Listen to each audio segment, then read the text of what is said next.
الہ الا اللہ محمد رسول اللہ، لا الہ الا اللہ محمد رسول اللہ، لا الہ الا اللہ محمد رسول اللہ۔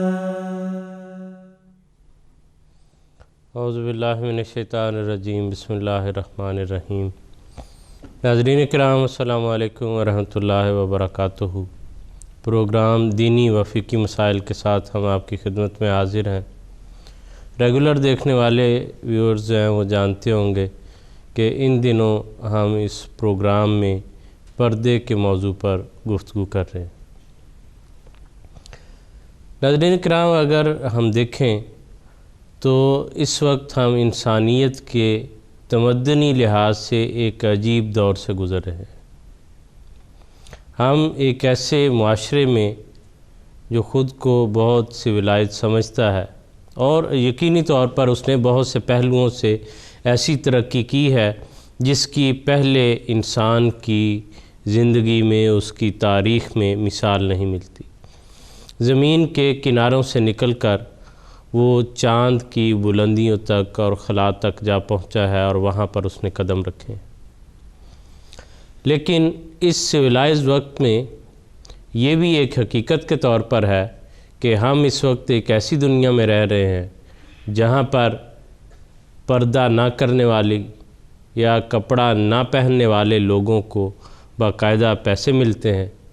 اور جو پردہ کرتے ہیں بعض جگہ پر یہ قانون ہے کہ ان کو جرمانہ ہوگا۔ تو یہ بھی اس دنیا کی اس وقت کی ایک تلخ حقیقت ہے۔ اس لیے ان موضوعات کو دیکھنا، ان کو سمجھنا، ان پر بات کرنا اور جو احکامات ہیں ان پر عمل پیرا رہنا اور زمانے کی ہوا سے خود کو محفوظ رکھنا وہ بڑا ضروری ہے اور بڑا مشکل بھی ہے۔ اس لیے ہمیں یہ سمجھنا پڑے گا کہ ہم نے کس حد تک اپنے ارد گرد سے متاثر ہونا ہے اور کہاں ہمیں ضرورت ہے کہ ہم اپنی حدود جو ہیں ان کے گرد دائرہ کھینچیں اور دنیا کے تماشوں سے، ان کے چکا چوند سے، ان کے رنگوں سے خود کو اور اپنی روح کو متاثر نہ ہونے دیں۔ اگر ہم دیکھیں تو انسانیت پر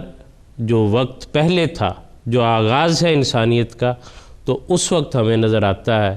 کہ انسان کے جسم پر لباس نہیں تھا، اور جیسے جیسے وہ سیکھتا گیا ہے تو اس کو یہ پتہ چلا ہے کہ میں نے اپنے جسم کو ڈھانپنا ہے۔ وہ کبھی پتوں سے ڈھانپتا رہا، کبھی چمڑے سے، کبھی اور جو چیزیں ملیں، اور پھر وہ اس سٹیج تک پہنچا کہ اس کو یہ پتہ چلا کہ میرے مکمل بدن پر ایک لباس ہونا چاہیے، اور وہ سویلائزیشن کا بہترین مقام ہے۔ اب اگر آ کے کوئی اپنے خیال میں، اپنی ترقی کے زوم میں، اپنے آزادانہ فلسفے کے خیال میں ان کپڑوں کو اتارنا چاہتا ہے تو دراصل وہ آگے نہیں بڑھ رہا، وہ پیچھے جہاں سے انسان نے چلنا اور رینگنا شروع کیا تھا وہ وہاں انسانیت کو پھر لے کے جانا چاہتا ہے۔ اگر کوئی ایسا مذہب سے دور رہتے ہوئے اپنے اخلاق کو بیچ کر ایسا کرنا چاہتا ہے تو یہ اس کی مرضی ہے، لیکن لمحہ فکریہ تب ہوگا کہ جب ہم یا ہمارے بچے، ہماری خواتین، ہمارے گھر والے بھی ان باتوں سے متاثر ہو کر یہ سمجھیں کہ سویلائزیشن یہ ہے کہ انسان اپنے سر سے چادر اتار دے، اپنا برقع اتار پھینکے، جو ہے چھوٹی ننگی شرٹیں پہن لے، اور اس سے انسان ترقی یافتہ سمجھا جائے گا۔ تو انسانیت کی تاریخ یہ بتاتی ہے کہ وہ ترقی کا دور نہیں تھا، وہ ابھی ابتدا کا اور تنزلی کا دور تھا۔ بہرحال ہم اس موضوع پر گفتگو کر رہے ہیں۔ ہمارے آج کے اس پروگرام میں جو مہمان شرکت فرما رہے ہیں ان میں مکرم محترم مولانا ظہیر احمد خان صاحب اور مکرم محترم حافظ مشہود احمد صاحب ہمارے ساتھ یہاں تشریف رکھتے ہیں۔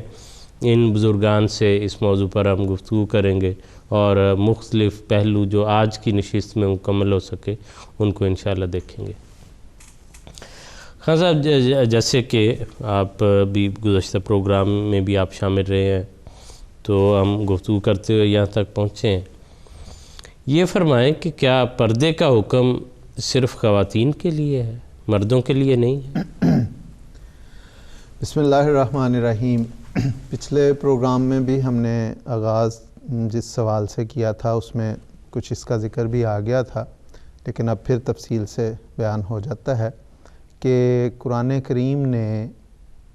جہاں عورتوں کو پردے کا حکم دیا ہے وہیں پہ مردوں کو بھی پردے کا حکم دیا، بلکہ پردے کے حکم کا آغاز ہی مردوں سے کیا ہے، اور مردوں کو کہا کہ تم اپنی نظریں نیچی رکھو اور اپنی شرمگاہوں کی حفاظت کرو،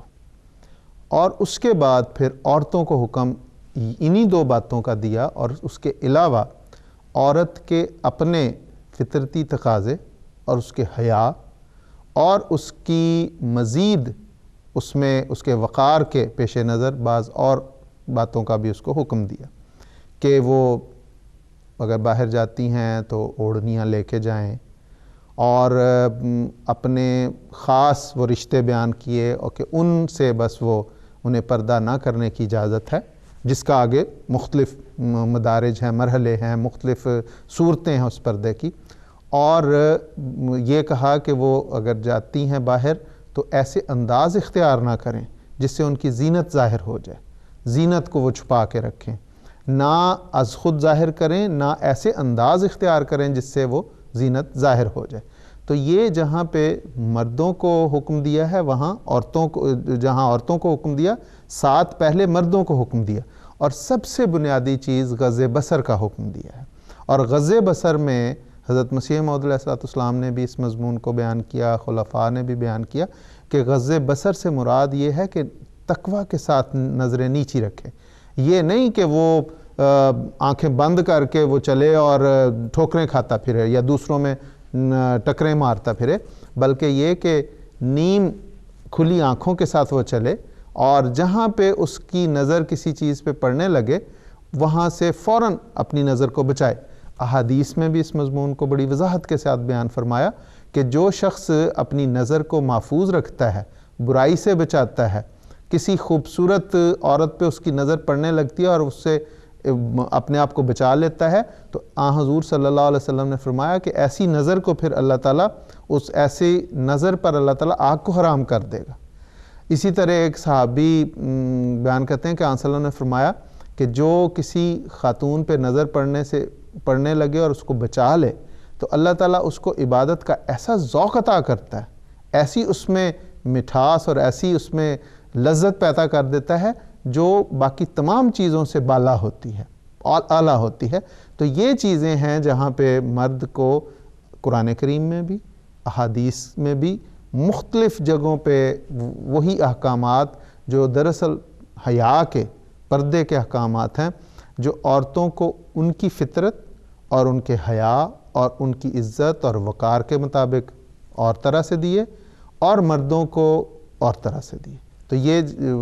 خلاصہ یہ کہ عورتوں کے ساتھ ساتھ مردوں کو بھی پردے کا حکم دیا گیا، اور بلکہ جیسا آپ نے ذکر فرمایا اور جو قرآنی آیت کی ترتیب ہے کہ پہلے مردوں سے شروع کی ہے، اس لیے یہ مردوں کے سمجھنے والی بات ہے۔ عام طور پر مردوں کا جو ہے زیادہ اصرار اور جو بوجھ ہے وہ اس بات پر، یا دباؤ یا پریشر اس بات پر ہوتا ہے عورتوں کو پردہ کرنا چاہیے، تو وہ صرف عورتوں کے لیے نہیں ہے، اسی طرح سے جی بالکل۔ اور عربی کے لحاظ سے آپ دیکھیں جو الفاظ عورتوں کے لیے استعمال ہوئے ہیں وہی مردوں کے لیے کہ یغضوا من ابصارہم یغضضن من ابصارہم، کہ مرد اپنی آنکھوں کو نیچے رکھیں، غض بصر سے کام لیں، اور عورتیں جو ہیں وہ اپنی آنکھوں کے نیچے رکھیں، غض بصر سے کام لیں۔ اور آپ جو ذکر فرما رہے تھے نیم وا آنکھوں کا، کیا دی کھلی، مسیح علیہ السلام نے بھی اسی بات کو بیان فرمایا، اور بڑے دو فکروں میں حضور نے فرمایا کہ خوابیدہ نگاہ سے، خوابیدہ نگاہ سے غیر محل پر نظر ڈالنے سے اپنے تئیں بچا لینا، اور دوسری جائز النظر چیزوں کو دیکھنا، اس طریق کو عربی میں غض بصر کہتے ہیں، کہ جو اس کی ضرورت کی بات ہے، جو اس کی جائز ضرورت ہے، جہاں اس کو منع نہیں ہے وہ اس کو نظر بھی آتی رہے، اور ایسی چیز جہاں تک اس کی نظر نہیں جانی چاہیے وہاں پر وہ اس کی نظر بے محابہ جو ہے وہ نہ پڑے، کیونکہ اصل میں تو خاصا یہ نظر کا پڑنا جو ہے وہ باقی جو اس کے نتیجے میں برائیاں پیدا ہوتی ہیں وہ ان کا دروازہ ہے۔ بالکل، بلکہ وہ حدیث میں آتا ہے وہ یہ کہ حضرت عباس کے بیٹے چھوٹے بیٹے حضرت فضل فتح مکہ کے موقع پر آن حضور صلی اللہ علیہ وسلم کے ساتھ تھے. تو ایک خصم قبیلے کی خاتون آئی اور اس نے، بڑی خاتون تھی تو چونکہ حج میں اس طرح چہرہ ننگا ہوتا ہے خواتین کا بھی، تو اس نے آن حضور صلی اللہ علیہ وسلم سے ایک سوال کیا. تو حضرت فضل جو تھے وہ حضور کے پیچھے بیٹھے ہوئے تھے، تو انہوں نے وہ دونوں نظریں ملی ہیں، اس خاتون نے اس بچے کو دیکھا اور بچے نے خاتون کو دیکھنا شروع کر دیا. تو آن حضور صلی اللہ علیہ وسلم نے اس بچے کا منہ پکڑ کے دوسری طرف پھیر دیا. باوجود اس کے کہ وہ بچہ تھا، اس کے باوجود غض بصر کا حکم وہاں پہ بھی، کہ جہاں پہ نگاہیں ملنے لگی ہیں، کوئی خرابی پیدا ہونے کا امکان ہے، فوراً اس کو دوسری طرف اس کی روک تھام کر دی. تو یہ ہے غض بصر کا. اس لیے اسلام نے بجائے اس کے بعد کے جو اثرات ہیں اس کو بندہ دبانے کی کوشش کرے جس کو دبایا نہیں جا سکتا. بالکل. دیکھیں ایک چیز کا اگر ایک عمل ہو گیا ہے تو اس کے رد عمل کو آپ نہیں روک سکتے. بالکل. وہ فطرت کے اصولوں میں ہے، سائنس کے اصولوں میں ہے. وہ کہتے ہیں کہ جو ہے رزلٹ جو ہے کسی چیز کا وہ نہیں آپ روک سکتے. تو یہ کہنا کہ جی بری نظر سے نہ دیکھیں، یہی بات میں کرنے لگا تھا کہ بری نظر سے نہ دیکھیں. مثلا عیسائیت کی یہ تعلیم ہے کہ تو اپنے ہمسایہ کی عورت کو بری نظر سے نہ دیکھ. اب جو ہے وہ دیکھنے سے وہ بری نظر جو ہے یا اچھی نظر بری میں کب تبدیل ہوگی یہ تو کوئی نہیں کہہ سکتا. اس لیے فرمایا کہ دیکھنا اس لیے وہ دروازہ جو ہے کہ جہاں آپ کا تعلق نہیں، جو واسطہ نہیں، جو ضرورت نہیں، وہاں جو ہے وہ جانا نہیں چاہیے. یعنی حدیث میں آتا ہے کہ حسن الاسلام المرء ترکہ ما لا یعنی. اسلام انسان کے اسلام کا بہترین حصہ یہ ہے، اس کا عمدہ نمونہ یہ ہے کہ اس چیز کو چھوڑ دے جس سے اس کا واسطہ نہیں ہے، جس سے اس کا تعلق نہیں ہے. تو اگر اس سے وہ پنجابی والے جڑے پنڈ نہیں جانا وہ راہ پوچھیں. بالکل درست. تو جس سے واسطہ نہیں ہے وہاں ایک اور یہیں پہ آ گیا کہ وہ ایک بیٹھے ہوئے تھے بزرگ، تو ان کے شاگرد انہیں دبا رہے تھے، تو انہوں نے کوئی حلوہ لے کے آیا، تو انہوں نے کہا جی مول صاحب حلوہ آیا ہے. تو انہوں نے کہا سانو کی؟ وہی بات کہ جس سے ہمارا تعلق نہیں ہے، کہ اس سے دلچسپی نہیں. تو انہوں نے کہا تاڑے لیے آیا، آپ کے لیے آیا. انہوں نے کہا پھر تانو کی پھر آپ کو کیا میرے لیے آیا ہے. تو یہ سمجھایا کہ جو کسی کی چیز ہے بس اس حد تک جو اس سے تعلق نہیں، اس سے تعلق نہیں، واسطہ نہیں ہے، تو وہاں تک نہ انسان نہ جائے تو خود ہی جو ہے وہ محفوظ رہتا ہے. حافظہ یہ ابھی ہم نے بات کی کہ پردے کا حکم دونوں کے لیے، مرد کے لیے، عورت کے لیے. یہ فرمائیں کہ عورت اور مرد کے دونوں کے پھر ظاہری پردے میں اتنا فرق کیوں ہے؟ اعوذ باللہ من الشیطان الرجیم، بسم اللہ الرحمن الرحیم. دراصل بات یہ ہے کہ اسلام جو ہے وہ فطرت کا مذہب ہے، اور خدا تعالیٰ نے جو تخلیق بنائی ہے مرد اور عورت کی، اس میں ایک بہت واضح اشارہ یہ دے دیا کہ خدا تعالیٰ نے مرد کو مضبوط بنایا ہے، اس کے قوا مضبوط ہیں، اور اس کے برعکس عورت جو ہے اس کے قوا اس طرح سے مضبوط نہیں ہے. تو اس میں گویا کہ ایک اشارہ رکھ دیا گیا ہے کہ مرد کے اوپر خدا تعالیٰ نے یہ ذمہ داری ڈالی ہے کہ وہ باہر جائے، محنت مزدوری کرے اور روزی روٹی کما کر گھر لے کر آئے. اور عورت کی جو خدا تعالیٰ نے تخلیق بنائی ہے، جو اس کی ظاہری شباہت ہے، اس میں نرمی اور نزاکت رکھ دی گئی ہے. اور بچے پیدا کرنے سے اس طرف اشارہ دے دیا گیا ہے کہ اس کا کام بچوں کی دیکھ بھال، ان کی احسن رنگ میں تربیت کرنا ہے. تو قرآن کریم نے بھی اس موضوع کو بیان کیا ہے اور مرد کے اوپر یہ ذمہ داری لگائی ہے کہ مرد کے ذمہ جو ہے رزق ہننا و کسوت ہننا، کہ ان کا رزق فراہم کرنا اور ان کا جو لباس ہے اور ان کی جو ضروریات کی چیزیں ہیں ان کو فراہم کرنا، یہ مرد کی ذمہ داری ہے. لیکن اس میں یہ بات نہیں ہے کہ گویا کہ عورت کے حقوق کم ہو گئے ہیں. اللہ تعالیٰ نے قرآن کریم میں اس بات کی بڑی وضاحت کے ساتھ جو ہے وہ بات بیان کی ہے. اللہ تعالیٰ نے فرمایا وَلَهُنَّ مِثْلُ الَّذِي عَلَيْهِنَّ بِالْمَعْرُوفِ. حقوق دونوں کے ایک جیسے ہی ہیں، ہاں تخلیق اور کاموں کی جو ڈویژن ہے وہ الگ الگ ہے. اب مرد نے، اگر مرد کو یہ برقع پہنا دیا جائے اور حجاب لے کر اگر مرد بازار میں جا کے کام کرنا شروع کرے، مزدوری کا کام ہے، کھیت میں اس نے ہل چلانا ہے، تو ایک عجیب و غریب سے تماشا ہو جائے گا. تو گویا کہ اگر یہ حکم دے دیا جاتا کہ مرد بھی برقع پہن کے باہر آئیں، تو ایک تو تخصیص نہیں ہونی تھی کہ مرد کون سا ہے اور عورت کون سی ہے، اور دوسرا یہ ہے کہ غیر فطرتی بات ہوتی. تو خدا تعالیٰ نے مرد کی چونکہ ذمہ داری اس طرح کی رکھی ہوئی ہے، اور قرآن کریم کے الفاظ سورہ نساء میں بھی کچھ اس طرح کے ہیں، الرجال قوامون علی النساء بما فضل اللہ بعضهم علی بعض وبما انفقوا، کہ خدا تعالیٰ نے مردوں کو عورتوں پہ قوام بنایا ہوا ہے، اور اللہ تعالیٰ نے تخلیق میں جو مردوں کو فضیلت دی ہے وہ بہرحال ہے، اور اس کو بنا بناتے ہوئے خدا تعالیٰ نے کہا وَبِمَا أَنفَقُوا مِنْ أَمْوَالِهِمْ، کیونکہ مرد نے کمانا ہے اور انہوں نے کما کر گھر لانا ہے، اور بچوں کی اور جو خاتون ہیں، جو ان کی بیوی ہیں، جو بہنیں ہیں یا مائیں ہیں، ان کی جو وہ خدمت کرنی یہ مرد کی ذمہ داری ہے۔ جزاک اللہ۔ خاصا یہ فرمائیں کہ جماعت احمدیہ میں ہم دیکھتے ہیں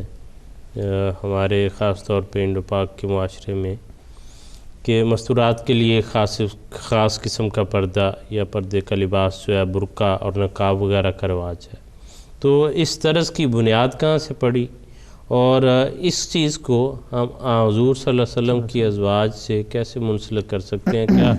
جو ہے وہ کوئی بات نظر آتی ہے مجھ سے؟ اصل میں بات یہ ہے کہ جب پردے کے احکام آئے ہیں تو اس وقت جس طرح یا جس معاشرے میں ان احکامات کو سمجھا گیا اس کے مطابق وہ طریق اختیار کیا گیا،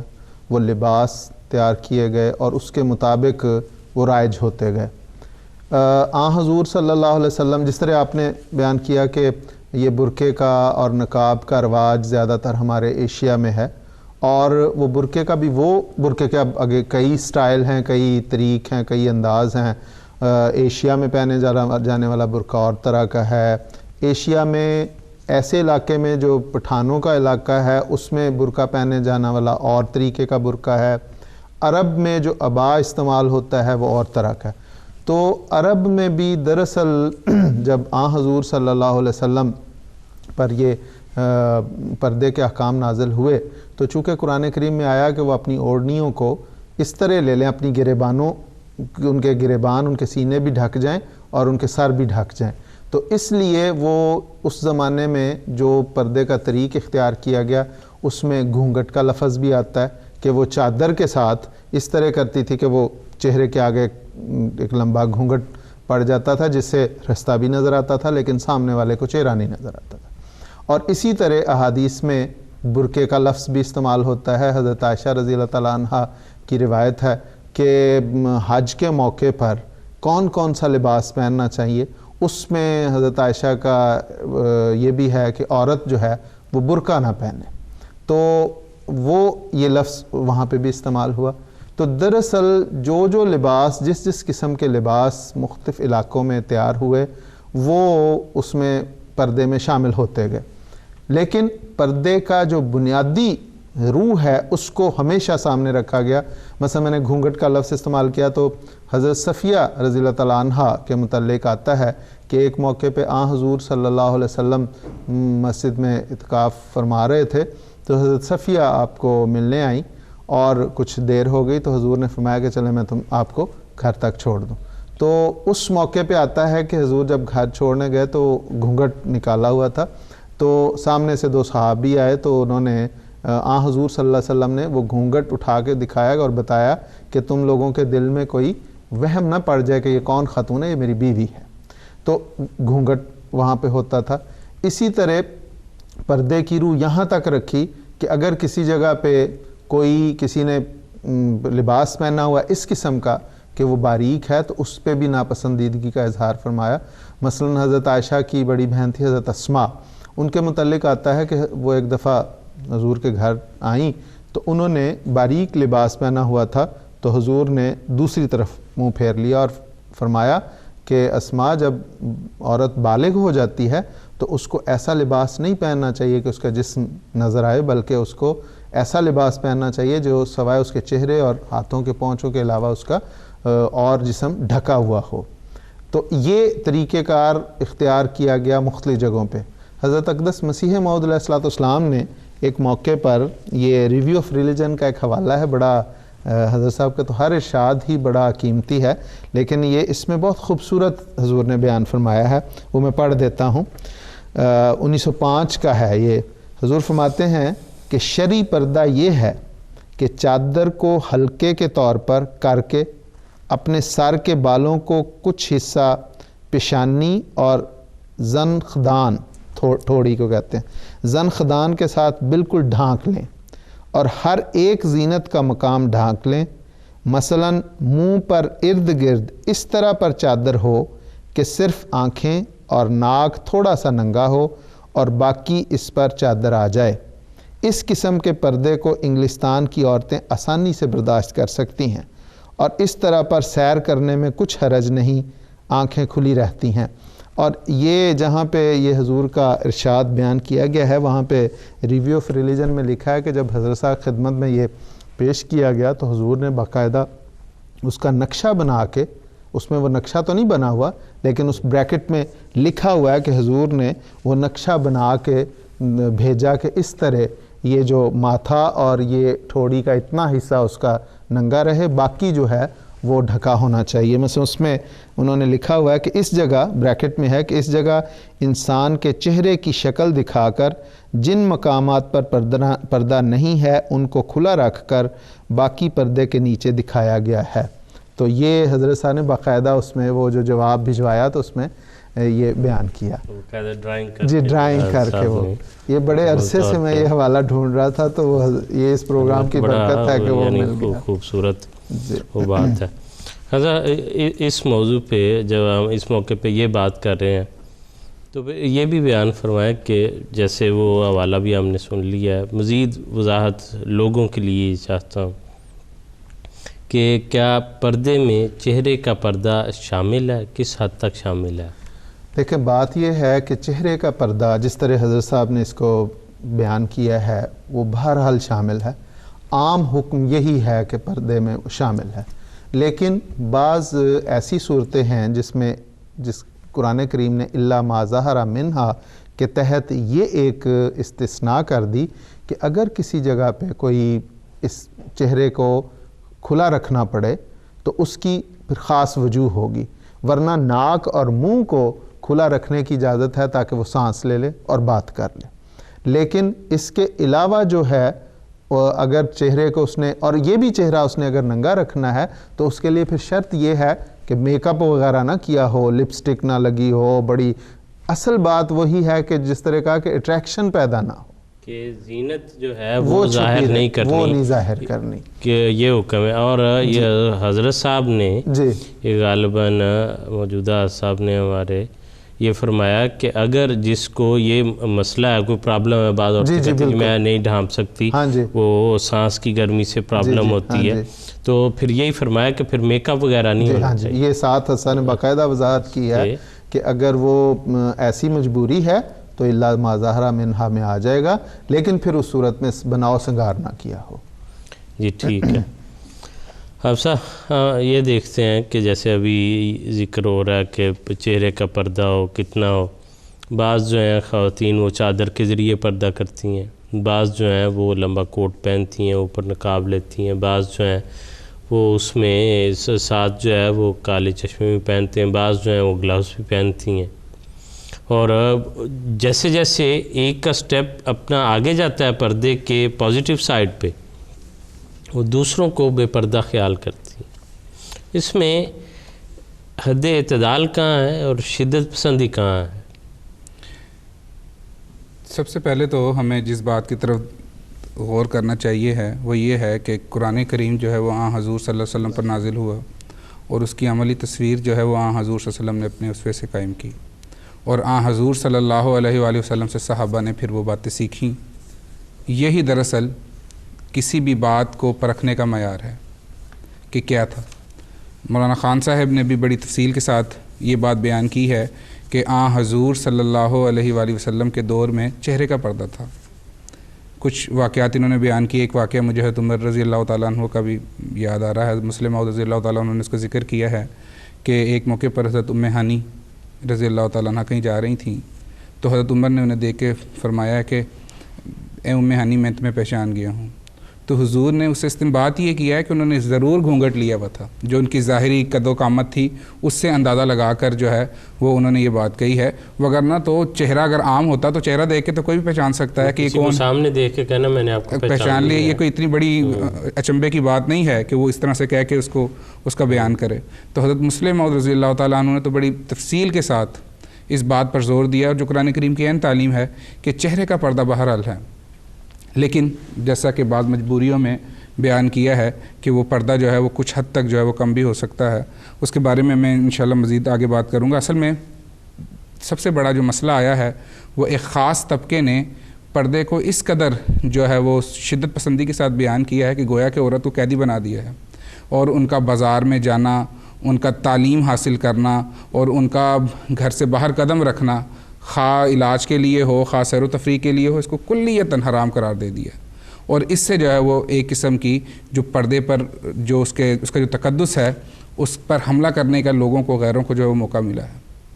تو تشدد اور جو شدت پسندی ہے یہ ہم میں نہیں ہونی چاہیے، لیکن جہاں پہ خدا تعالیٰ کے احکامات ہیں اس میں پھر کسی قسم کی مداہنت بھی نہیں ہونی چاہیے ہے، کسی قسم کی مصلحت بھی نہیں ہونی چاہیے ہے۔